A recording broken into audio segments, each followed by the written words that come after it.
pertanyaan sesuai materi. Saat sesi tanya jawab seperti diskusi ilmu, hindari perdebatan.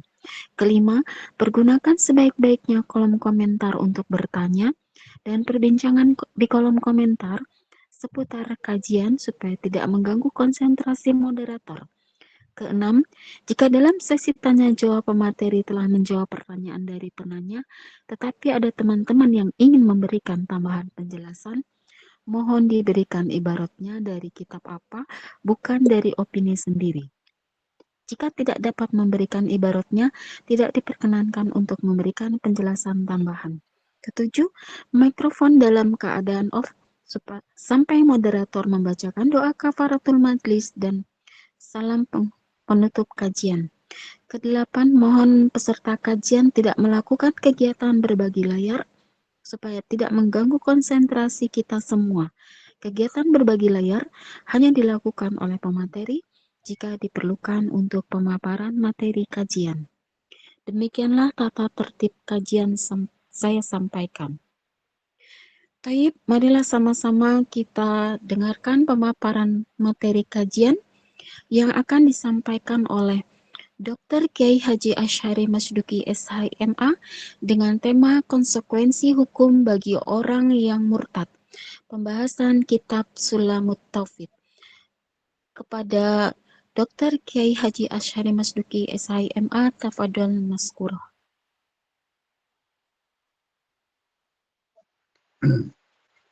Assalamualaikum warahmatullahi wabarakatuh. Waalaikumsalam warahmatullahi Alhamdulillahirabbil wabarakatuh. alamin. Lahun ni'matu wa lahun fadlu wa lahul thana'ul hasan. Wassalawatullah muqarrab ala sayyidina wa maulana Muhammadin wa ala alihi wa ashabihi tayyibin at-tahirin. Allahumma la sahla illa ma ja'altahu sahla wa anta taj'alul hazna idza syi'ta sahla. Allahumma arzuqna ikhlasa fil niyyati wal qawli wal amal. Wa ba'du. Para alim ulama, para kiai yang kita muliakan, para peserta kajian yang kami hormati, alhamdulillah kita bersyukur kepada Allah Subhanahu wa taala. Pada malam hari ini Allah Subhanahu wa taala kembali mempertemukan kita dalam majelis ketaatan, yaitu majelis ilmu agama. Semoga Allah Subhanahu wa taala memberkahi majelis kita, mendapatkan ilmu yang manfaat barokah di dunia wal akhirah. Amin ya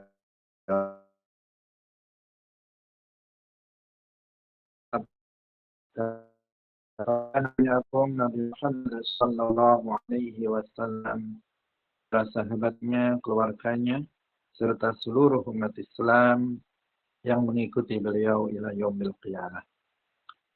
Tidak lupa untuk mengingatkan kita semuanya yang hadir agar mengikhlaskan niat masing-masing lillahi ta'ala. Karena ikhlas adalah syarat diterimanya amal soleh. Rasulullah Shallallahu Alaihi Wasallam bersabda, Inna Allah la yaqbalu minal amali illa ma kana khalisan lahu. Sesungguhnya Allah tidak menerima suatu amal kecuali yang dilakukan ikhlas karena Allah. Hadirin yang dirahmati oleh Allah Subhanahu wa taala, kita taufik. Dalam beberapa pertemuan sebelumnya telah kita jelaskan tentang masalah riddah dan pembagiannya, serta contoh-contoh dari masing-masing jenis riddah. Ada riddah i'tiqadiyah, riddah keyakinan yang letaknya di hati. Ada riddah fi'liyah, riddah perbuatan yang letaknya di anggota badan manusia. Kemudian ada riddah qauliyah yang letaknya ada di lisan. Telah kita jelaskan contoh dari masing-masing riddah yang 3 tersebut. Pada malam hari ini kita akan membahas tentang konsekuensi hukum bagi orang yang jatuh pada riddah atau telah menjadi murtad. Konsekuensi hukum bagi mereka yang jatuh pada riddah keyakinan atau riddah perkataan. Baik, kita mulai. Allah Ta'ala faslun. Yajibu ala man waqa'at minhu riddatun al-'audu fawran ilal islami binutqi bisyahadataini wal iqla' amma waqa'at bihi riddatu. Wajib bagi orang yang telah terjadi riddah padanya, artinya telah jatuh riddah, untuk kembali kepada Islam secara langsung dengan mengucapkan 2 kalimat syahadat dan meninggalkan perkara yang menyebabkan dia terjatuh kepada riddah. Hadirin rahimakumullah, kewajiban orang yang murtad, orang yang jatuh kepada yang kembali laudu fauran ilal Islam, kembali ke dalam agama Islam secara langsung. Tidak boleh dia menunda-nunda. Begitu seseorang jatuh pada riddah, apakah jatuh pada riddah keyakinan, perbuatan, atau ucapan, maka tanpa boleh ditunda-tunda, dia harus langsung kembali masuk ke dalam agama Islam, yaitu dengan mengucapkan 2 kalimat syahadat, asyhadu an la ilaha illallah wa asyhadu anna Muhammadar Rasulullah. Karena memang 2 kalimat syahadat adalah pintu Islam. Seseorang yang dia kafir asli, dia memang bukan, dulunya nggak pernah menjadi seorang mukmin muslim, dia kafir asli, dia ingin masuk ke dalam agama Islam, maka caranya dengan mengucapkan niat dalam hati untuk masuk ke dalam agama Islam. Demikian juga kafir murtad,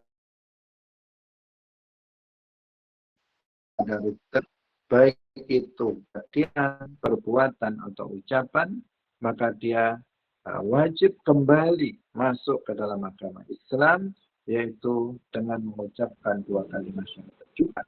Karena mengucapkan 2 kalimat syahadat adalah pintu untuk masuk ke dalam agama Islam, baik bagi kafir asli maupun orang yang kafir murtad. Hadirin rahimakumullah, untuk masuk kembali ke dalam agama Islam tidak cukup dengan hanya sekedar membaca istighfar misalnya. Dengan membaca astagfirullah, astagfirullah, tidak cukup. Meskipun 1000 kali istighfar diucapkan, maka itu tidak akan bisa memasukkan seseorang. Karena memang hanya mengucapkan 2 kalimat syahadat satu-satunya cara untuk masuk Islam dengan disertai niat masuk ke dalam agama Islam. Rasulullah Shallallahu Alaihi Wasallam bersabda, "Umirtu an uqatilan nasa hatta yashhadu an la ilaha illallah wa anni Rasulullah." Hadis ini hadis mutawatir yang menjelaskan kepada kita bahwa untuk masuk ke dalam agama Islam itu dengan bersyahadat, dengan mengucapkan 2 kalimat syahadat, bukan dengan cara yang lain, tidak dengan istighfar, tidak dengan zikir-zikir yang lainnya. Nah, jika ada orang dia murtad, kemudian dia beristighfar kepada Allah, maka itu justru menentang Al-Quran. Dosanya bertambah, semakin banyak istighfar, maka semakin banyak dosa dia. Kenapa? Dalam Al-Quran telah berfirman, Innallaha la yaghfiru an yushraka bihi wa yaghfiru ma duna dzalika liman yasha.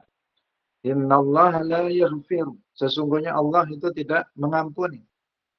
Ayyushraka bihi. Apabila Allah disyirikkan. Artinya Allah tidak mengampuni dosa syirik. Kufur yang berupa yang mengandung unsur kesyirikan.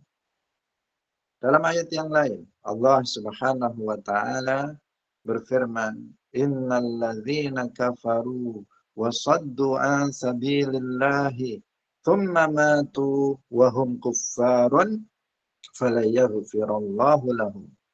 Thumma matu, mati keadaan sebagai orang kafir, fala yaghfirallahu lahum, maka Allah tidak akan pernah mengampuni mereka. Jadi Allah tidak mengampuni dosa kufur. Nah, maka jika ada seseorang dia jatuh pada kekufuran sehingga dia menjadi murtad dengan sebab itu, maka tidak cukup dia membaca istighfar. Justru apabila dia membaca istighfar, justru bertambah dosanya karena dia telah menentang Al-Quran.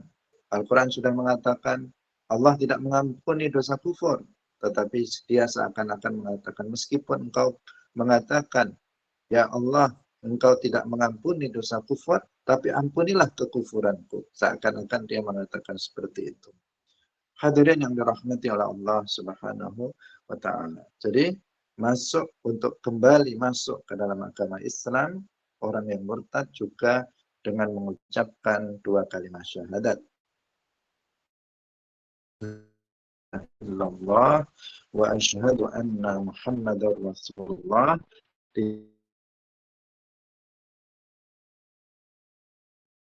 Dan cukup dua kalimat syahadat dengan niat zikir, tetapi harus disertai niat kembali masuk ke dalam agama Islam.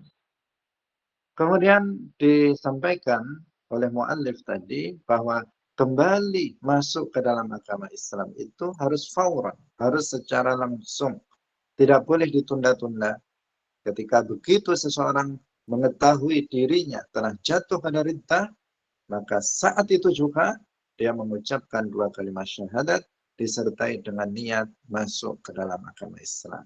Tidak boleh nanti sore atau besok atau seminggu lagi, tetapi saat itu juga dia harus mengucapkan dua kalimat syahadat. Dalam hal ini ada hal penting yang perlu kita perhatikan, bahwa kita boleh untuk dalam agama Islam.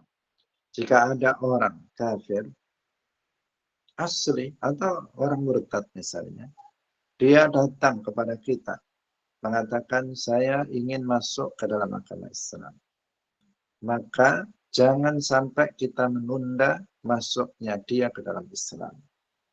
Jangan sampai kita mengatakan kepadanya, misalnya kamu pikir-pikir dulu kalau mau masuk Islam. Nah, nanti kalau sudah yakin baru datang lagi ke sini. Tidak boleh kita mengatakan kepada dia, ini ada buku tentang Islam, kamu pelajari dulu. Jika nanti sudah kamu paham tentang Islam, baru datang ke saya. Tidak. Tetapi kita harus fauran secara langsung menuntun dia untuk mengucapkan dua kalimat syahadat.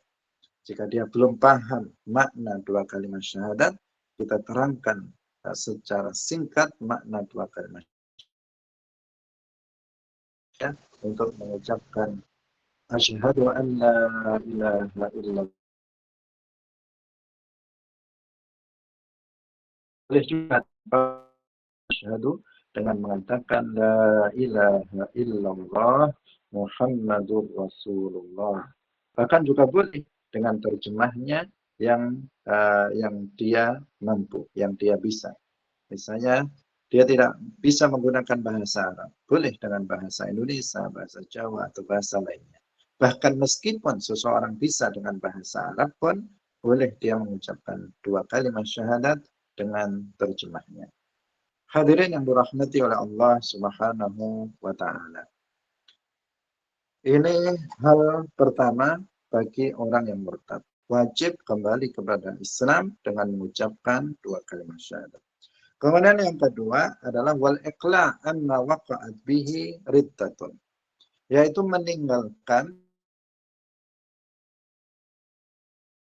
pada dia kenapa menjadi murtad? Oh, karena keyakinan dia. Karena dia meyakini Allah itu jisim, bertempat, bersemayam di atas arsy. Nah, dia penyebab kekufurannya, penyebab dia murtad karena meyakini keyakinan kufur itu. Maka kalau dia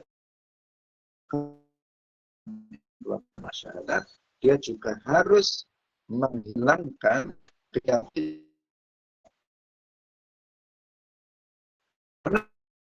keyakinan yang kufur itu, meskipun dia mengucapkan 2 kalimat syahadat 100 kali, tetapi kalau hatinya masih meyakini bahwa Allah itu serupa dengan makhluk, berupa jisim, bertempat di suatu tempat, maka dia tetap dalam kekufuran. 2 kalimat syahadat yang dia ucapkannya tidak bisa memasukkannya ke dalam Islam.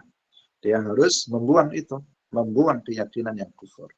Atau misalnya seseorang yang menyebabkan dia jatuh kepada riddah, dia misalnya menginjak mushaf Al-Quran, diinjaknya dengan sengaja. Dia tahu itu Al-Quran, kemudian dia menginjaknya dengan sengaja. Maka ketika dia sudah tahu bahwa dia telah jatuh pada riddah, dia menjadi murtad, wajib langsung kembali kepada Islam dengan niat masuk ke dalam agama Islam, meninggalkan penyebab dia riddah.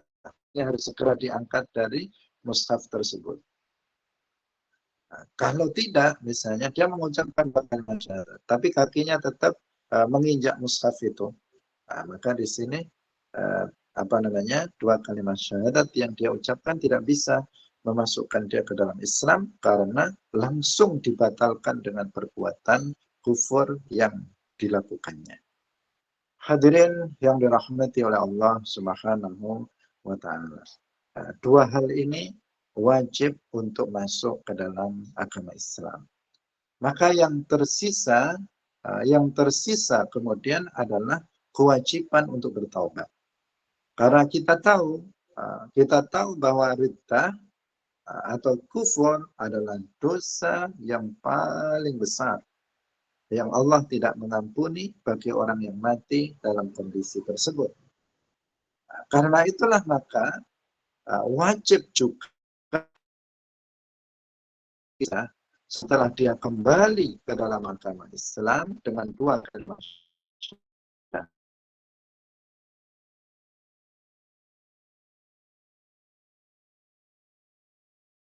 Apa artinya? Yaitu penyesalan di dalam hati. Itu syarat dari taubat, rukun dari taubat, ya, rukun dari taubat.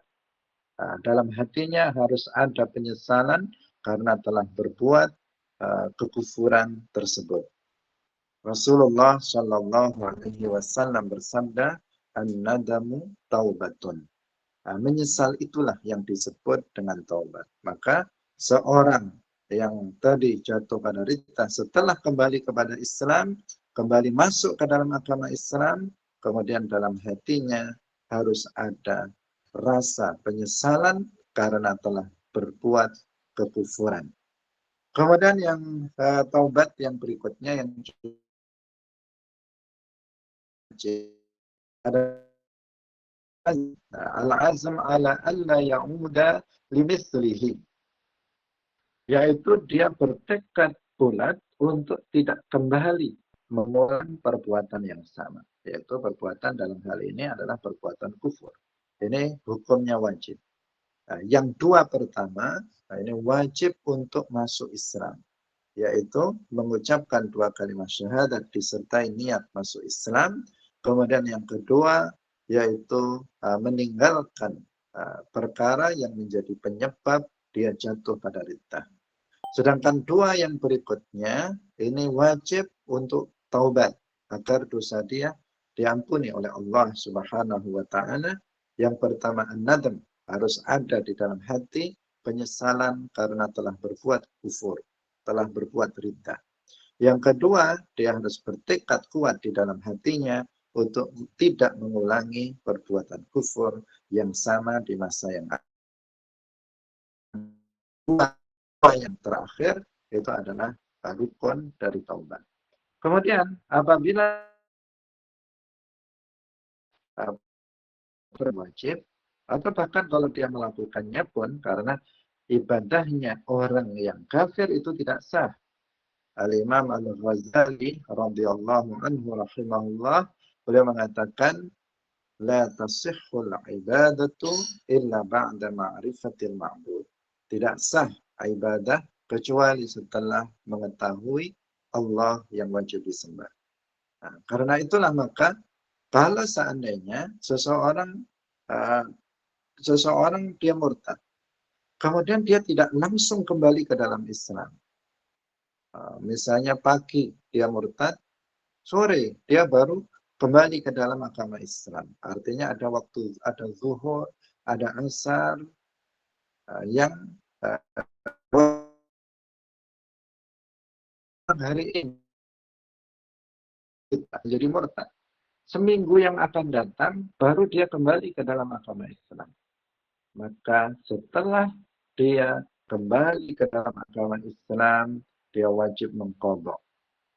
Dia wajib mengqadha salat yang wajib dia kerjakan di masa dia jatuh pada riddah.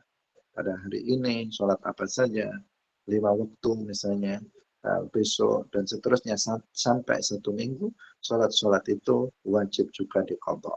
Apabila dia sedang berpuasa, misalnya riddah di saat dia berpuasa Ramadan, maka puasa itu juga wajib untuk diqadha setelah seseorang masuk ke dalam agama Islam.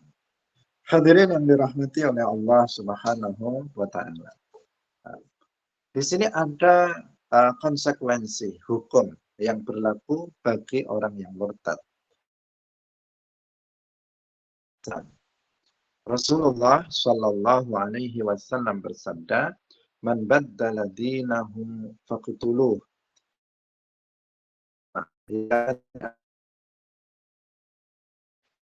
Berdasarkan hadis ini, para ulama menjelaskan tentang ahkam al-murtad, bahwa jika seseorang itu murtad, wajib bagi pemerintah khalifah untuk istitabah. Istitabah di sini maksudnya adalah meminta orang tersebut untuk kembali ke dalam agama Islam. Dikatakan kepada dia, aslim, kamu masuklah kembali ke dalam agama Islam. Jika dia mau untuk kembali kepada agama Islam dengan mengucapkan 2 kalimat syahadat, maka dia tidak dibunuh. Tetapi apabila dia perintah untuk agama Islam, tetapi dia tidak mau kembali ke dalam agama Islam, maka di sini dia dibunuh. Man baddala dinahu faqtuluh. Dia dibunuh karena dia adalah seorang yang murtad. Hadirin para peserta kajian yang dirahmati oleh Allah Subhanahu wa taala. Tetapi ini hak untuk membunuh orang yang murtad setelah diminta untuk masuk Islam dan dia tidak mau, wewenangnya adalah wewenang khalifah atau pemerintah yang menerapkan hukum Islam. Bukan wewenang organisasi tertentu, juga bukan wewenang orang perorangan, tetapi itu adalah wewenang khalifah atau pemerintah yang menerapkan hukum Islam. Pada saat ini tidak ada khalifah dan juga tidak ada pemerintah yang menerapkan hukum ini, sehingga banyak orang yang murtad tetap pada mereka. Sehingga hari ini kita banyak mendengar banyak orang yang mencari Allah yang tetapi mereka dibiarkan bebas karena memang hukum ini tidak diberlakukan di Indonesia maupun di negara-negara yang lainnya. Hadirin yang dirahmati oleh Allah Subhanahu wa taala. Kita lanjutkan. Qala al-muallif rahimahullahu ta'ala wa yabtulu biha sawmuhu wa tayammumuhu wa nikahuhu qabla ad-dukhuli wa kadha ba'dahu illam ya'ud ila al-islami fil 'iddati wa la yasihhu aqdu nikahihi ala muslimatin aw ghairiha. Dan dengan sebab perintah batallah puasanya. Yang pertama puasanya batal. Ini konsekuensi hukumnya. Bulan Ramadan. Kemudian dia jatuh pada ridha. Misalnya sedang puasa, kemudian dia mencaci maki Allah. Dengan lisannya dia mengatakan Allah itu zalim. Jatuh pada ridha. Maka puasanya juga batal. Puasanya juga batal. Jika dia langsung kembali ke dalam agama Islam, puasanya tetap batal.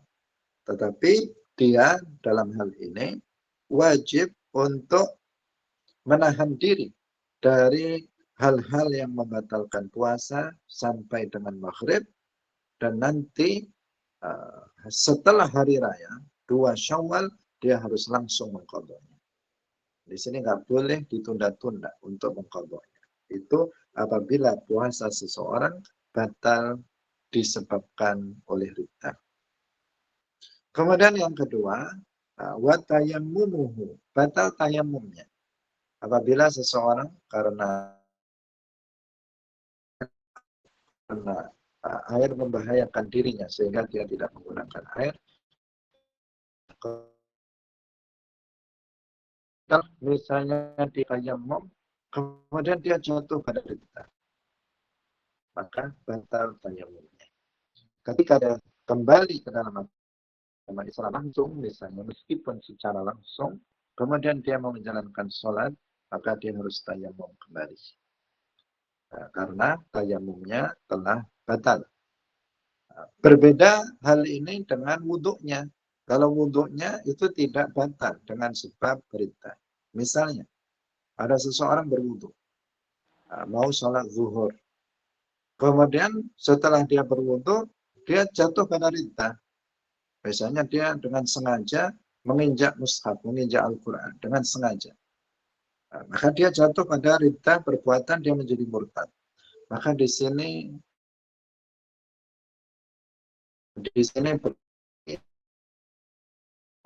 padahal dia tadi sudah wudhu.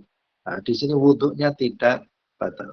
Jika kemudian dia langsung masuk ke dalam agama Islam, dia belum kentut, belum menyentuh perempuan ajnabiyah dan seterusnya, artinya belum melakukan hal-hal yang bisa membatalkan wudhunya, dia sudah kembali ke dalam Islam, maka dia bisa langsung untuk menunaikan sholat zuhur tanpa harus berwudhu terlebih dahulu, karena wudhu tidak batal dengan sebab perintah. Beda dengan tayamum yang itu bisa batal disebabkan oleh perintah. Hadirin yang dirahmati oleh Allah Subhanahu wa taala. Wa nikahuhu. Sekarang nikahnya itu juga batal. Nah, di sini ada rincian. Yang pertama, kalau ridha dilakukan oleh salah satu atau dua dari suami atau istri, artinya di sini pada ridha, dan itu dilakukan atau itu terjadi, ridha itu terjadi ada hubungan suami istri di antara keduanya. Jadi belum melakukan hubungan suami istri, belum jima. Habis ijaban, habis melakukan akad nikah, kemudian langsung yang laki-laki misalnya jatuh pada ridha. Maka bagaimana hukumnya? Nikahnya langsung batal. Nikahnya langsung batal. Keduanya sudah tidak lagi menjadi suami istri. Sudah menjadi orang lain lagi, bukan suami atau istri, karena akad nikahnya batal dengan sebab ridha dari salah satu atau keduanya. Ini jika ridha terjadi qabla dukhul, sebelum terjadinya hubungan suami istri atau jima. Itu setelah dukhul, setelah misalnya melakukan, keduanya sudah melakukan jima, kemudian salah satu dari suami atau istri jatuh pada riddah. Misalnya anaknya sudah 5, anaknya sudah 1, 2, 3, artinya sudah melakukan hubungan suami istri. Kemudian terjadi riddah pada salah satu dari suami atau istri. Maka di sini hukum pernikahannya bagaimana? Nah, dikatakan mauquf di masa iddah. Mauquf itu artinya tidak dikatakan nikahnya jalan, tidak dikatakan nikahnya batal, tetapi di antara keduanya. Nah, sampai habis iddah. Jika di masa iddah, suami atau istri yang tadi jatuh pada riddah itu kembali ke dalam agama Islam dengan mengucapkan 2 kalimat syahadat, maka akad pernikahan dia menjadi suami istri tanpa perlu akad nikah yang baru.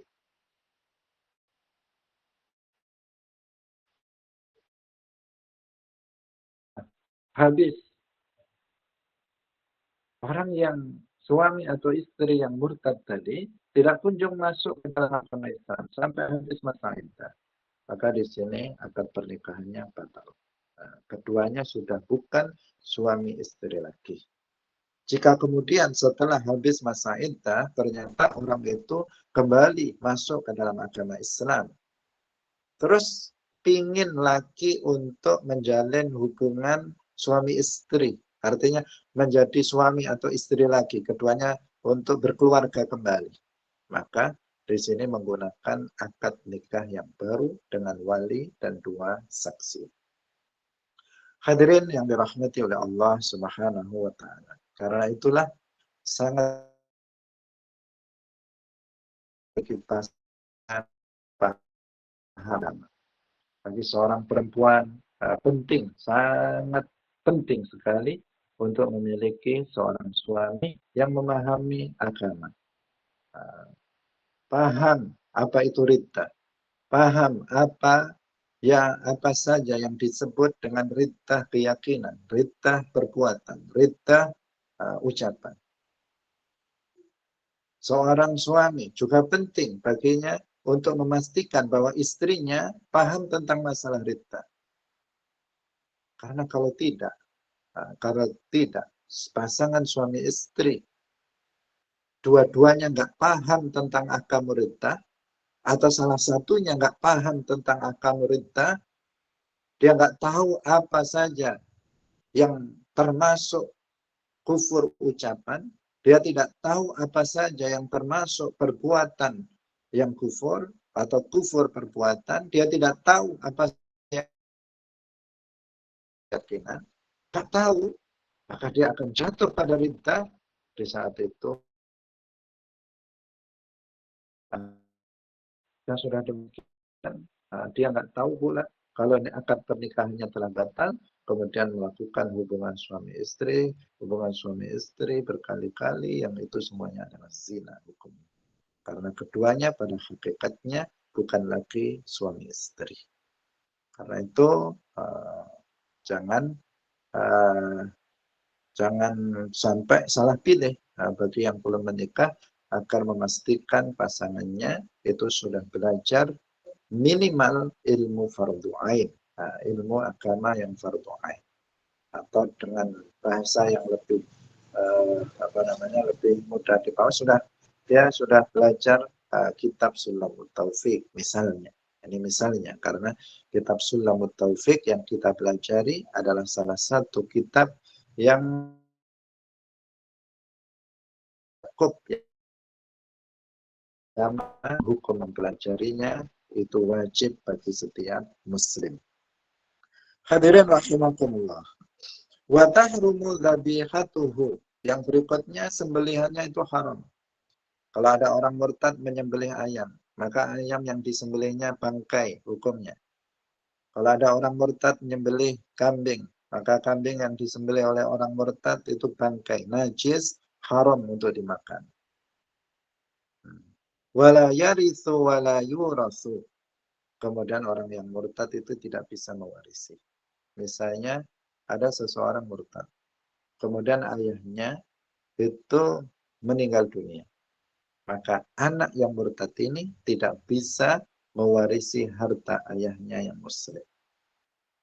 Karena orang yang murtad itu la yarisu, tidak bisa mewarisi. Wala yurasu, dan tidak bisa diwarisi.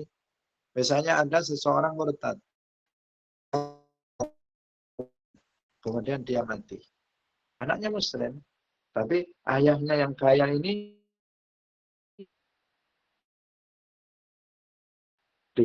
yang dia tinggalkan tidak bisa diwariskan oleh anak-anaknya meskipun anaknya itu orang-orang Islam.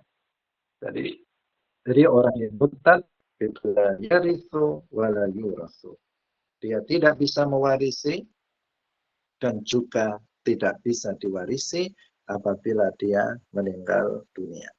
Wala yusalla alaihi wala yursalu. Kemudian kalau mati, orang yang murtad, kalau dia mati, maka tidak boleh untuk disolati. Bahkan haram. Mensolatinya itu haram. Mensolati mayit yang jelas-jelas dia mati dalam keadaan murtad, maka mensolatinya haram. Kenapa? Karena dalam sholat itu ada doa, Allahumma ghfir lahu warhamhu. Doa itu berikan untuk orang yang mati dalam keadaan muslim, mukmin, bukan untuk orang kafir. Karena tadi sudah kita jelaskan, Allah Subhanahu wa taala itu tidak mengampuni dosa kekufuran dan kesyirikan. Kemudian yang berikutnya adalah tidak dimandikan. Nah, tidak dimandikan. Tapi seandainya dimandikan itu boleh. Tapi tidak wajib untuk dimandikan. Apabila orang murtad itu mati, kemudian tidak dimandikan, maka umat Islam tidak berdosa. Tapi jika mau memandikannya juga diperbolehkan. Kemudian tidak wajib juga untuk dikafani. Tidak wajib untuk dikafani. Tapi seandainya dikafani, maka itu boleh. Itu. Wala yudfan fi maqabiril muslimin, dan dia tidak boleh dikuburkan di pekuburan umat Islam, yaitu pekuburan yang diwakafkan untuk pekuburan tidak boleh dikuburkan di situ karena dia bukan orang Islam. Kemudian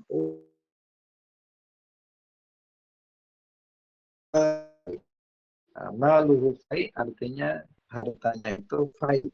Fai itu maksudnya bahwa harta tersebut diserahkan ke Baitul Mal jika ada Baitul Mal yang amanah. Tetapi jika tidak ada Baitul Mal seperti pada zaman sekarang, jika memungkinkan ada orang yang soleh untuk mengambilnya dan mentasarufkannya untuk kemaslahatan umat Islam, maka dia boleh melakukannya. Artinya jika memungkinkan, karena terkadang misalnya ada dari kasus orang tuanya kaya, tetapi dia murtad. Anaknya nggak bisa mewarisi harta orang tuanya yang sudah mati. Nah, biasanya boleh nggak anaknya misalnya mempersilahkan nggak kepada orang soleh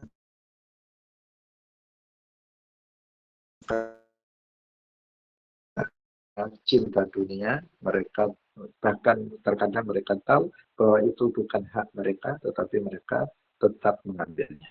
Nah, hadirin yang dirahmati oleh Allah Subhanahu wa taala, sampai di sini kajian kita pada malam hari ini. Kita persilahkan kepada para peserta kajian yang memiliki pertanyaan terkait dengan tema. Silahkan. Ustadz mau nanya Afwan, dengan yang putus Ustadz. sebentar ya. Masya Allah, tabarakallah, demikianlah tadi pembahasan materi yang telah disampaikan oleh Dr. Kiai Haji Asyari Masduki SHIMA. Untuk selanjutnya, saya akan buka sesi tanya jawab kepada teman-teman yang ingin bertanya. Tafadol, tafadoli. kajian. Assalamualaikum. Assalamualaikum warahmatullahi wabarakatuh. Waalaikumsalam warahmatullahi wabarakatuh. Tadi kan saya jaringan putus-putus kan masalah yang sudah menikah tuh Ustaz, tapi dia melakukan kekufuran. Setelah dia berjima, kemudian dia melakukan kekufuran. Macam mana apanya rinciannya tuh Ustaz?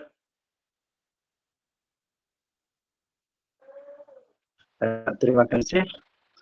Jadi tadi kita sudah terangkan, tapi putus-putus ya.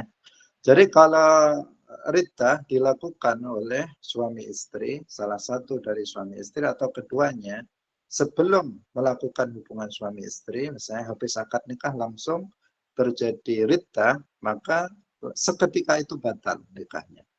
Tetapi kalau dilakukan setelah ada hubungan suami istri, setelah ada jima di antara suami istri, misalnya, maka pernikahannya itu mauquf fil iddah. Artinya status pernikahannya itu tidak dikatakan telah batal, juga tidak dikatakan keduanya jalan pernikahannya. Artinya di saat itu tidak boleh dia melakukan hubungan suami istri sampai ada kepastian di masa iddah itu. Jika di masa iddah itu istri atau suami yang murtad tadi itu kembali ke dalam Islam dengan mengucapkan dua kalimat syahadat, maka di sini akad pernikahannya tersambung kembali tanpa harus melakukan akad pernikahan keduanya sudah langsung menjadi suami istri seperti sedia kala.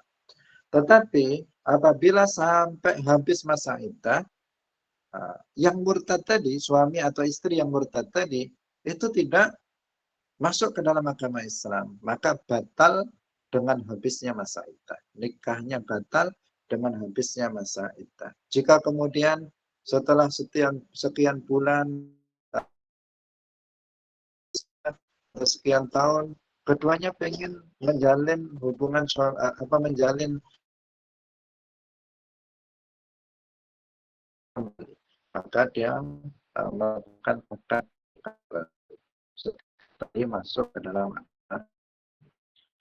ketika orang murtad itu tidak sah pernikahannya, baik dengan muslimah atau dengan orang Islam ataupun dengan orang ahli kitab ataupun dengan orang murtad yang sama, itu nggak boleh, nggak sah. Jadi kalau ada orang murtad menikah dengan siapa saja, nikahnya nggak sah. Ada orang murtad mau nikah sama orang murtad laki-laki, misalnya mau menikahi perempuan muslimah, nggak sah. Ada seorang murtad mau menikah dengan orang Nasrani, orang Yahudi, nggak sah. Ada orang murtad menikah dengan orang murtad yang sama, nggak sah juga.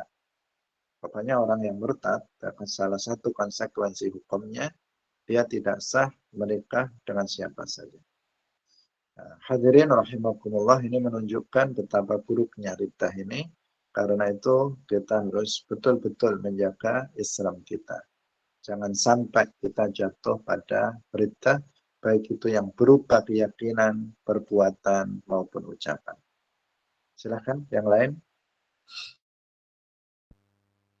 Kepada Khi Antin Udi, bisa dipahami penjelasan dari Kiai Azhari?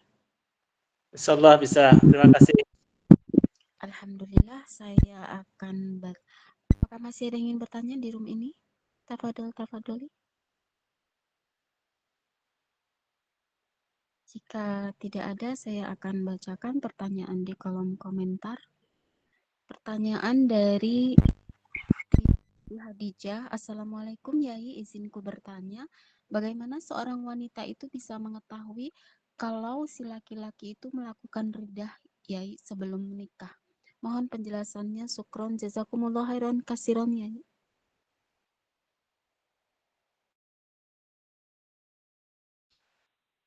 Jadi kita mengetahui seseorang itu jatuh pada riddah atau tidak, tentu saja dengan ilmu ya. Kalau seseorang itu bodoh, ya nggak tahu seseorang itu sudah jatuh pada riddah atau enggak, murtad atau tidak. Karena untuk dikatakan murtad itu tidak harus seseorang pindah agama. Terkadang KTP-nya itu masih tertulis agama Islam, tapi sesungguhnya dia telah murtad. Karena itulah maka di sini kembali lagi tentang pentingnya ilmu agama. Seseorang dengan ilmu agama itu bisa tahu ini kufur, ini Islam, ini sah, ini batal, ini hak, ini batil. Itu dengan ilmu, tahunya itu dengan ilmu. Karena itu kalau seseorang tidak berilmu, dia nggak akan bisa menilai itu. Dia tidak akan bisa menilai itu. Bahkan dia tidak tahu dirinya itu apakah dia muslim atau kafir, kadang dia tidak tahu. Dirinya jatuh pada riddah, itu dia tidak tahu. Itu orang yang bodoh terhadap ilmu agama. Karena itulah maka belajar ilmu agama itu yang pokok, itu wajib bagi setiap muslim. Rasulullah bersabda, "Thalabul ilmi fardhatun 'ala kulli muslimin."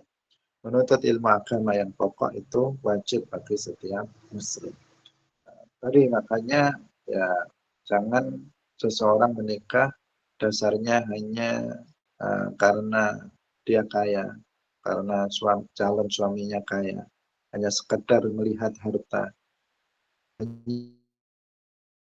misalnya kalau tampangnya yang cantik, tidak. Tetapi seseorang menikah yang paling utama di adalah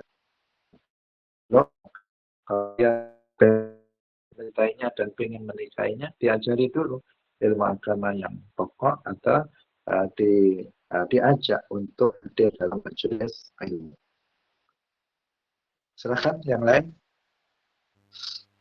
Untuk Ufti Siti Hadijah, bisa dipahami penjelasan dari Kiai Asyari kah? Untuk selanjutnya saya akan bacakan pertanyaan dari Akhi Putra Nusantara.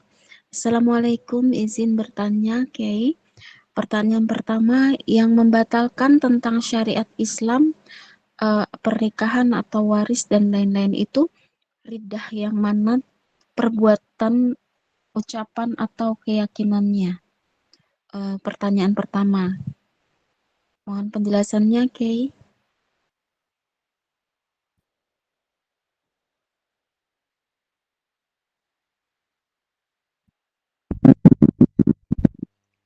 Kiai masih unmute.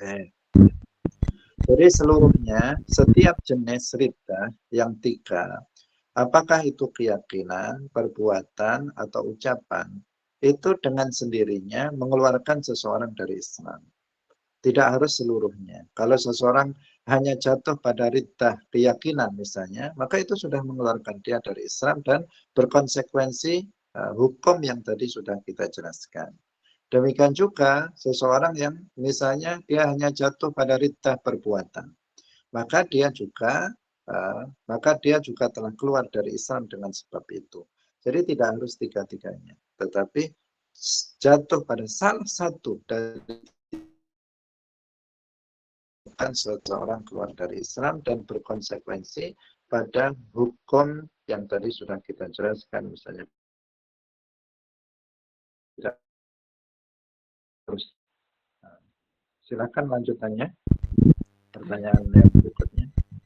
Pertanyaan keduanya terkait ridha ucapan dan perbuatan di beberapa daerah di Indonesia masih banyak karena tradisi yang hampir mendekati ridha. Menurut Kiai, bagaimana solusinya, Kiai? Mohon penjelasannya. Syukran, jazakumullah khairan katsiran. Fenomena ini sebenarnya bukan hanya di Indonesia, tetapi di semua belahan daerah akibat dari tadi itu kebodohan terhadap ilmu agama. Lagi-lagi itu ya. Lagi-lagi permasalahannya itu adalah tidak memahami tentang persoalan agama, khususnya akidah, khususnya lagi tentang ahkamur riddah. Perlu kita ketahui bahwa ahkamur riddah, babur riddah atau kitabur riddah itu ada dalam semua kitab-kitab fikih. Semua kitab-kitab fikih dari mulai yang paling kecil misalnya Matan Takrib, Matan Abi Syuja, Fathul Qarib, kemudian yang atas-atasnya Fathul Mu'in, Fathul Wahab. Semua dalam kitab-kitab itu selalu ada kitabur riddah atau babur riddah. Tetapi sayangnya banyak yang tidak dipahami dengan benar. Kadang dilewati, nggak dibaca karena dia berada di bagian akhir. Ada sebagian dibaca tanpa dijelaskan sehingga santri tidak paham atau sebagian jamaah tidak paham. Padahal adanya bab itu dalam kitab para ulama tentu saja untuk dipahami. Untuk apa kalau dicantum? Nah, disinilah yang menjadi permasalahan. Nah, karena itulah maka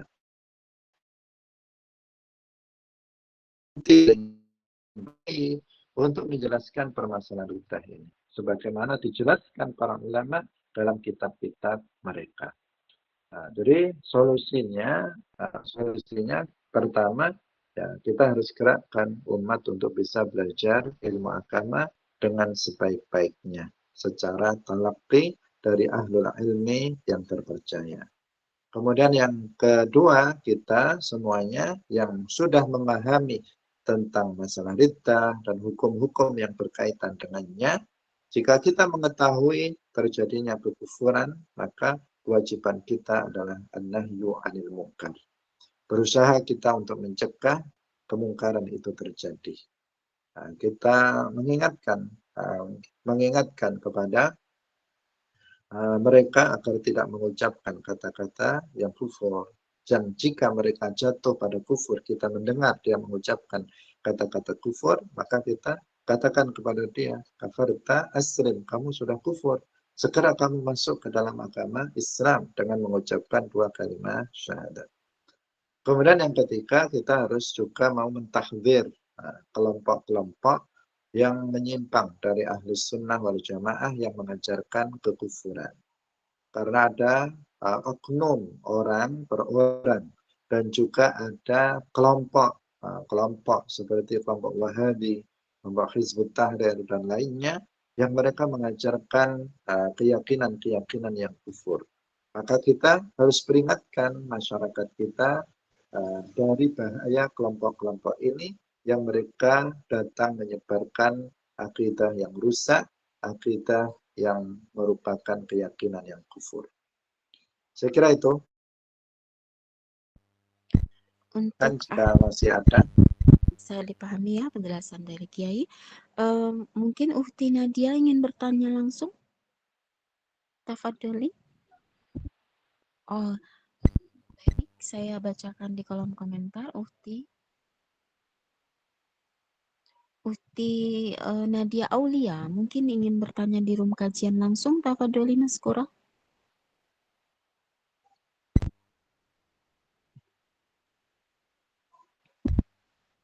Kalau tidak, saya akan bacakan pertanyaan dari Uhti Mita.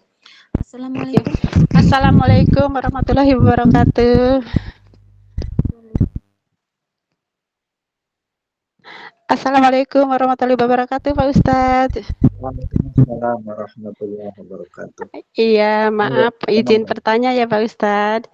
Itu tadi habis sholat, lupa ya habis sholat terus ngaji. Habis ngaji itu baca Al-Quran. Pas Al-Qurannya itu udah ditaruh di kasur, terus saya lonjoran. Kena kaki, itu bagaimana hukumnya Pak Ustadz? Jadi maaf. Tanpa Kalau sengaja tidak, gitu. ya.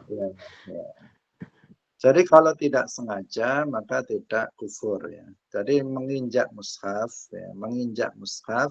itu yang kufur. Pertama Iya. seseorang tahu bahwa itu mushaf. Di situ Iya. ada ayat-ayat Al-Quran. Yang kedua, dia sengaja untuk melakukannya. Apabila dia tidak sengaja untuk melakukannya, maka tidak dihukumi kufur. Jadi syaratnya dua. Yang pertama, dia tahu bahwa di situ ada ayat-ayat Al-Quran. Yang kedua, dia sengaja untuk melakukannya. Jika seseorang nggak tahu, misalnya ada kertas, dikira nggak ada ayat Al-Quran.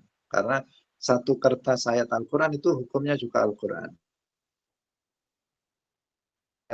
Kemudian diinjaknya. Maka dia nggak kufur, karena dia nggak tahu kalau di situ ada ayat Al-Quran.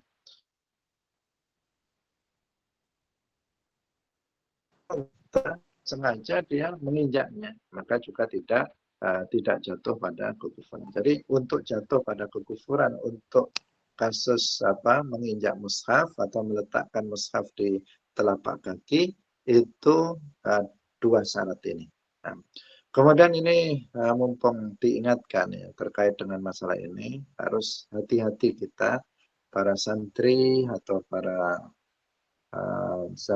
para thalibul ilm, penuntut ilmu, agar hati-hati ketika meletakkan kitab di saat belajar. Jangan meletakkan kitab di atas telapak kaki, karena sebagian orang kita saksikan dia duduk bersila, kemudian kitabnya itu diletakkan di telapak kaki. Nah, itu tidak ada adab terhadap Al-Quran. Jangan juga diletakkan di atas kemaluan. Itu juga kurang adab. Sebaiknya ada meja, kalau tidak maka di atas paha misalnya, tidak di atas telapak kaki. Silakan, masih ada 5 menit, mungkin satu pertanyaan lagi. Iya, terima kasih Pak Ustadz atas jawabannya dan pencerahannya. Terima kasih banyak. Assalamualaikum warahmatullahi wabarakatuh. Alhamdulillah bisa dipahami oleh Ukti Nadia. Ada satu pertanyaan lagi dari Ufti Mita. Assalamualaikum warahmatullahi wabarakatuh, Kiai. Bagaimana tanggapan Kiai ketika menikah di bulan Syawal? Akan tetapi banyak orang-orang lama menyarankan untuk tidak menikah di bulan Syawal, sebab mereka menyebutkan bulan kejepit takut membawa kesialan. Baik, itu saja pertanyaannya, Kiai. Syukron, jazakumullah khairan kasiran. Mohon penjelasannya. Menikah di bulan boleh,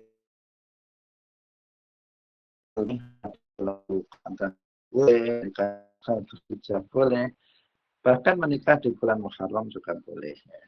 Nah, meskipun kalau di Jawa itu biasanya yang dihindari itu bulan Muharram atau Syuro, bahasa Jawanya, kalender Jawa Syuro. Tetapi sebenarnya dalam syariat Islam itu tidak ada larangan untuk menikah di bulan apa saja. Jadi tidak boleh diyakini bahwa nggak boleh menikah di bulan Syawal. Bahkan itu dipraktekkan oleh Rasulullah SAW menikah di bulan Syawal. Dan kita di sini kalau di Jawa bulan Syawal juga ramai orang menikah. Ya.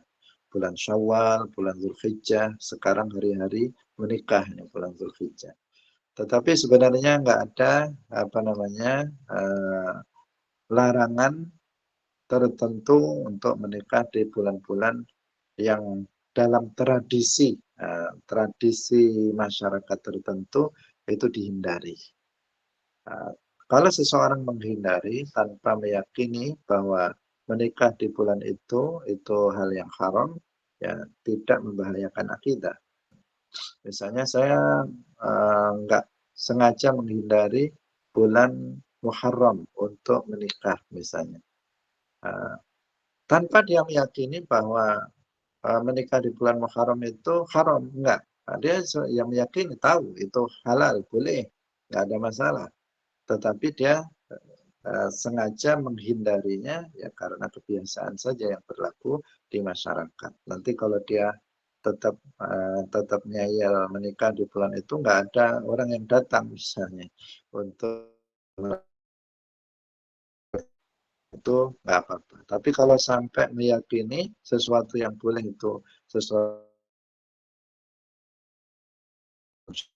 haram, misalnya itu mengharamkan sesuatu yang dihalalkan, itu bisa membahayakan akidah. Jadi menikah mau di bulan Syawal, mau di bulan Dzulqa'dah, bulan Muharram, bulan Rajab, bulan Ramadan, dipersilahkan. Itu dalam pandangan syariat Islam. Saya kira seperti itu, waktunya sudah habis, mari kita tutup dengan doa. Alhamdulillahirabbil alamin. والصلاة والسلام على سيدنا محمد وعلى آله وأصحابه الطيبين الطاهرين. يا الله يا رحمن يا رحيم يا حي يا قيوم يا ذا الجلال والإكرام، لا إله إلا أنت سبحانك إني كنت من الظالمين. اللهم إنا نسألك ونتوجه إليك بنبينا محمد نبي الرحمة. يا محمد يا رسول الله، إنا نتوجه بك إلى ربنا في حاجاتنا لتقضى لنا. اللهم إنا نسألك الهدى والتقى والعفاف والغنى. اللهم إنا نسألك علما نافعا وقلبا خاشعا وعملا متقبلا ورزقا حلالا طيبا. اللهم توفنا مسلمين وألحقنا بالصالحين. ربنا آتنا في الدنيا حسنة وفي الآخرة حسنة وقنا عذاب النار. سبحان ربك رب العزة عما يصفون والسلام على المرسلين والحمد لله رب العالمين. بارك الله فيكم والله الموفق إلى أقوم طريق، والسلام عليكم ورحمة الله وبركاته.